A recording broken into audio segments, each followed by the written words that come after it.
के class 12th पिछले class में हम लोगों ने देखा था कि कैसे राइटर उस कंपार्टमेंट में बात करते हैं और बताते हैं अपने फेलो ट्रेवलर के बारे में और उसके कैरेक्टर के बारे में बताते हैं कि वो कितना ढीठ, कितना निपी, कितना तेज़ तर्रार और वो कुछ और नहीं था बल्कि फेलो ट्रेवलर के नाम पर थोड़ा कन्फ्यूज हो रहे थे।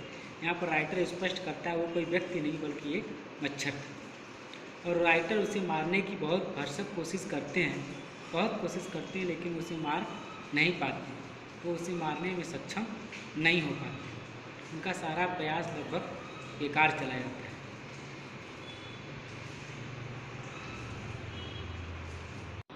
और राइटर का लगभग पूरा प्रयास बेकार चला जाता है और राइटर अपने मन से ही कहता है मैं एक ब्लैक पेन धारण करता हूँ और तुम्हें मृत्यु की सज़ा सुनाता हूँ, तुम्हें मारूंगा।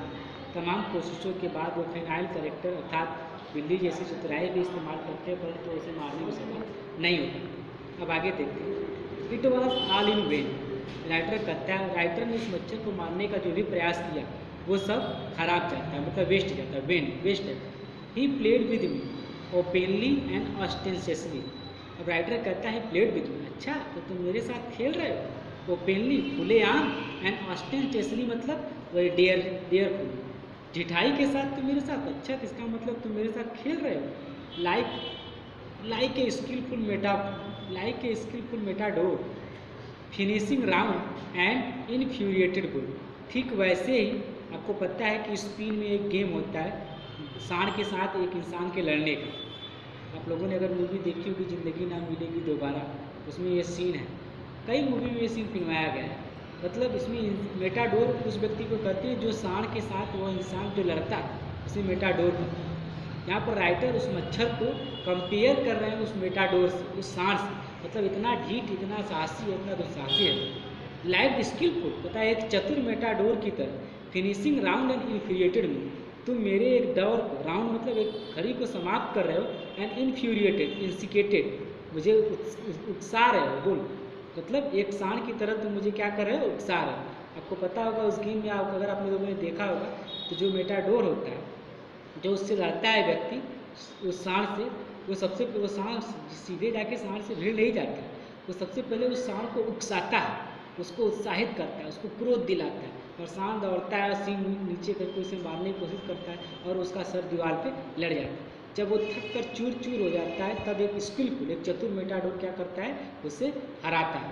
ठीक ऐसे ही मच्छर कर रहा है राइटर के साथ, राइटर को दौड़ाता है, गिराता है, पराता है, सब कुछ करने के बाद जब वो थक जाता है तब उसे हराता है, तब उसकी खुशी कुछ और होती है। ठीक वैसे it was obvious that, writer कहता है यह स्वाभाविकता है, दैट कि ही वॉज एंजॉइंग हिमसेल्फ, कि वह इस चीज़ का आनंद ले रहा है। That it was for this that he had disturb my repose. Writer कह रहा है उसे इस बात में मज़ा आ रहा है, क्यों, ही डिस्टर्ब माई रिपोज, मतलब प्लेंटी ऑफ टाइम, लेजरस टाइम, क्यों मतलब मेरे आनंद में, मेरे सुख में डिस्टर्ब कर पा रहा है, मतलब मुझे चिढ़ा कर, मुझे भड़का कर वो आनंद महसूस कर रहा है। कौन, मच्छर।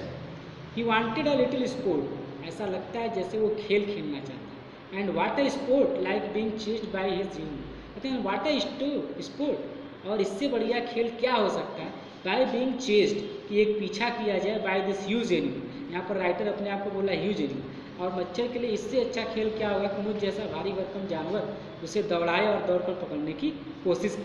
Huge animal, lumbering wild being, lumbering मतलब होता है बिग, ह्यूज, बिग, एनॉर्मस, बड़े से चक्की, पवन चक्की के जैसा बड़ा आदमी, creature, who tasted so good and seem so helpless and so stupid, जिसको कि इसमें बड़ा ही आनंद आ रहा है, and seem so helpless and so stupid, क्यों, मुझे वह असहाय और मूर्ख बनाकर वह इंसान, मतलब वह मच्छर बहुत ही आनंद ले रहा है।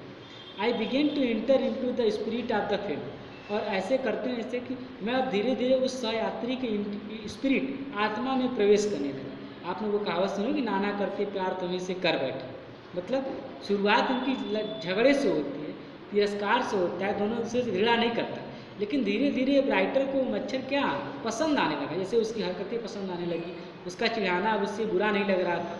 किंतु कहते स्पिरिट ऑफ द फिल्म, मैं अपने सहयात्री के आत्मा में जैसे उतरता जा रहा था। He was no longer as a mere insect, हाँ ये बात ठीक है कि वह एक मच्छर से ज़्यादा कुछ नहीं। He was developing into a personality, लेकिन अब वह एक पर्सनैलिटी, एक व्यक्तित्व के रूप में विकसित हो रहा था, वह मच्छर न होकर एक समझदार इंसान की तरह बिहेव कर रहा था। इन intelligence that challenge the position of the compartment with me one equal terms. वह एक ऐसे व्यक्तित्व के रूप में विकास कर रहा था, एन इंटेलिजेंस, इतनी बुद्धिमानी दिखा रहा था, द चैलेंज कि वह चुनौती दे रहा था, पोजीशन मतलब होता है राइट, अधिकार, इस अधिकार का of this compartment with me equal terms. जैसे वो बता रहा हो कि ये जो डब्बा है इसमें हम दो लोग हैं, तो इस डब्बे पर हम दोनों का पूरा अधिकार है, आधा उसका अधिकार है तो आधा मेरा अधिकार, टर्म्स एंड कंडीशन। इसलिए शायद वो मुझे बताना चाहिए। And I felt my heart warming towards him, और मुझे ऐसा लगा जैसे मेरा हृदय, वार्मिंग मतलब पिघलना, नरम पड़ना, ऐसा लगा जैसे मेरा हृदय उसके प्रति अब नरम पड़ रहा है। And the sense of superiority fading, और जो मेरे पास सुपीरियरिटी फेडिंग, फेडिंग मतलब होता है डिग्रेडिंग, कम पड़ना, पतित होना। अब जो मेरा वो सुपीरियर मतलब इंसान होने का जो घमंड था, गुमान था, अब धीरे धीरे मध्यम पड़ रहा था। जैसे कि अरे मैं एक इंसान हूँ तो मैं एक मच्छर हूँ तो मुझे इतना परेशान करोगे, ये जो सेंस था फिर सुपीरियरिटी का अब मेरा कम हो रहा था, मैं उसे स्वीकार कर रहा था। How could I feel superior a creature, writer कह रहा है कि मैं कैसे एक क्रिएचर, एक छोटी सी प्राणी से अपने आप को सुपीरियर मान सकता हूँ। Creature who was so manifestly my master in the only competition in which we had ever engage. कहते हैं मैं कैसे अपने आप को सुपीरियर बना सकता हूँ, क्यों superiority. Creature who was manifestly, जो ने जिसने बड़ी ही बुरी तरीके से, माई मास्टर जिसमें वो मेरा स्वामी है, मेरा मतलब मेरा गुरु है, कंपटीशन एकमात्र उस प्रतियोगिता में, in which we had ever engage, जिसमें हम दोनों उलझे हुए थे, मतलब एकमात्र खेल जो हम दोनों में हुआ था जिसमें वो क्या हुआ, विजय हुआ। कौन सा खेल, आप सोच रहे होंगे कौन सा खेल, क्योंकि राइटर उसको पकड़ने की कोशिश कर रहा है और अंत में राइटर उसे पकड़ नहीं पाता है। तो राइटर कहता है और मैं अगर ऐसा करने के बाद भी मैं अपने आप को सुपीरियर मानूँ तो मुझसे बड़ा बुरा कोई नहीं होगा, या मुझसे बड़ा बेवकूफ़ कोई नहीं होगा। इसलिए राइटर का जो गुमान है वो कम पड़ता है। Engage, why not be magnanimous again. अब राइटर कहता है why not be magnanimous, magnanimous मतलब होता है warm, to be the generous मतलब नरम होना, स्वभाव तरह होना, दयालु होना। राइटर कहता है why not be magnanimous again, तो क्यों ना दयालु हो लिया जाए, उसे मारना तो मुश्किल से लोग कहते हैं ना। तो राइटर को इस बात की चिंता नहीं थी कि मच्छर नहीं, क्योंकि लोग सुनेंगे अरे मच्छर नहीं मारता है, ताना मारेंगे, अरे क्या आदमी है मच्छर नहीं मारता। तो जो ईगो होता है इंसान का उस बात के लिए, master in only compulsion magnanimous again and magnanimity and mercy were the noblest tribute of him. Writer यहाँ पर बता रहा है मैग्नीनिमिटी कहते हैं सज्जनता एंड दया, दोनों ही इंसान के सबसे बड़े गुण। कहते हैं इंसान और जानवर में यही अंतर है कि इंसान में दया, प्रेम, ममता, करुणा ये सब होता है, जबकि जानवरों में नहीं हो। तो मैं इस गुण को अपनाकर अपनी श्रेष्ठता को, नोबलेस्ट एट्रीब्यूट को बचा सकता हूँ। In the exercise of these high qualities, कहते हैं in the exercise of these high quality, इस सर्वोच्च गुण के प्रयास या प्रयोग में I could recover my Prestige. कहते हैं अगर मैं ऐसा करता हूँ, प्रेस्टीज मतलब होता है ऑनर, मैं अपने सम्मान को बचा पाऊँ।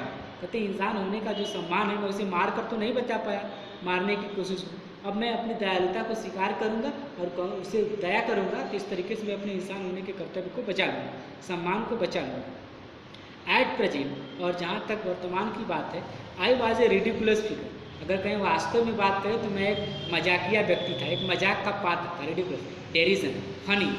इस समय क्योंकि अगर कोई भी होता कहता अरे मच्छर नहीं पड़ पाता, मैं मेरा मजाक ही उड़ाता। A thing for laughter and derision, एक ऐसा व्यक्ति जो आनंद और व्यंग मतलब उपहास का पात्र था। बाई बीइंग मर्सीफुल, दया का गुण धारण करते हैं, आई कुड रीअसर्ट मतलब करना वापस पाना, I could reassert the moral dignity of a man, मैं एक इंसान द्वारा अपनी नैतिक सम्मान को प्राप्त कर सकता हूँ। Of a man and go back my corner with honour, ऐसा करके मैं अपने कोने में बड़े सम्मान के साथ लौट सकता हूँ। And I withdraw the sentence of death, और ऐसा करते हुए मैंने मच्छर को मारने का जो मृत्युदंड का जो सेंटेंस था, वाक्य था, उसको वापस लिया, खारिज किया। आई सेड, मैंने कहा, रिटर्निंग टू माई सीट, मैंने अपने सीट पर, जैसे मैं अपने सीट पर वापस लौटते हुए कहा चलो तुम भी क्या सोचोगे कैसे सज्जन आदमी से पाला पड़ा था, और मैं तुम्हें मारूंगा नहीं, जाओ मैं तुम्हें जीवन दान देता। यहाँ पर डिफेंस मैकेनिज्म अपनाता है इंसान। तो जानते हैं जब इंसान कोई काम कर नहीं पाता है तो कहता है अंगूर खट्टे हैं, आंगन टेढ़ा है, ये सब जो है इसे डिफेंस मैकेनिज्म साइकोलॉजी में कहा जाता है, बचाव की युक्तियाँ। ऐसा राइटर भी अपना रहा है। चलो तुम भी क्या याद रखोगे, कि मैंने तुम्हें मारा नहीं, जीवन दान। तुम भी सोचो क्या इंसान है दरिया दिल, लेकिन यहाँ पर बात कुछ और कि राइटर मच्छर को मार तो पा नहीं रहा है, इसलिए सोच रहा है इस गुण को अपना कर क्या करूँ, अपने सम्मान को बचा लूँ। And I can not kill you, अब मैं तुम्हें मार नहीं सकता, but I can revive you, लेकिन मैं तुम्हें जीवन दान दे सकती हूँ। राइटर कह रहा मैं, क्योंकि वो मार नहीं पा रहा है, लेकिन वो कह रहा चलो अब मैं तुम्हें मारूंगा नहीं, अब मैं तुम्हें अक्षय दान देता हूँ, अक्षय वरदान, कि मैं तुम्हें मारूंगा नहीं। एंड आई डू इट, और मैं ऐसा ही करूँगा। और ऐसा करते हुए राइटर अपने सम्मान को बचाने की कोशिश करता है। This is also the part and parcel of the human mechanism as we no.